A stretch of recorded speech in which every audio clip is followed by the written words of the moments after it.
In a nutshell, polling has not gotten a precise read on Trump voters. Secretary Clinton, Mr. Trump, welcome. Remember the 2016 presidential race? Polls showed Hillary Clinton with leads in Pennsylvania, Michigan, and Wisconsin, and Trump won them all and the White House.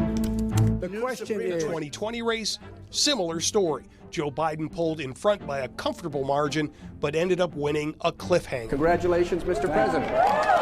So, the American Association of Public Opinion Research put together teams to figure out what happened in both presidential races.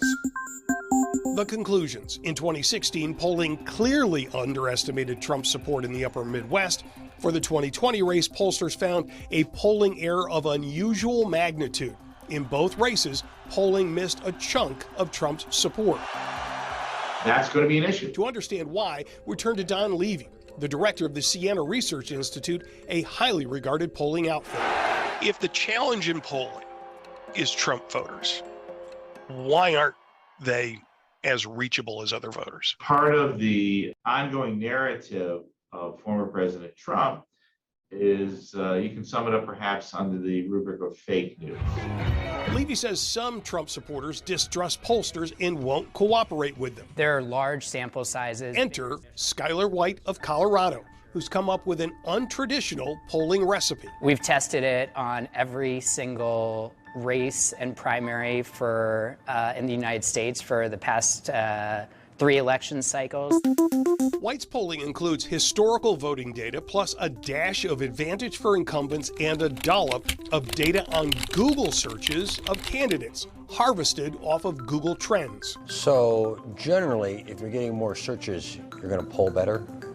Yes, whether it's searching for a news article related to the candidate or a way to donate to them, there's confirmation bias in the way that people are searching for them. Put another way, White's research found that people overwhelmingly turn to Google for research on candidates they support. Oh, and by the way, White worked up some Google-assisted polling on 2 big Indiana races. In the U.S. Senate contest between Republican incumbent Todd Young and Democratic challenger Thomas McDermott, White has Young with a 13-point advantage. He has a somewhat tighter race in Indiana's Secretary of State election with the GOP's Diego Morales 10 points ahead of Democrat Destiny Wells. Thank you. White will also be supplying polling data on this year's federal and midterm races to Siena. We're going to mirror. We've told Skylar 4 of the states that we're going to be investigating and polling twice, once in September, once in October. He's going to track those states simultaneously, and we'll compare and contrast. Levy says even if White's polls are closer to the actual race outcomes, it's unlikely he'll be adopting White's Google search method.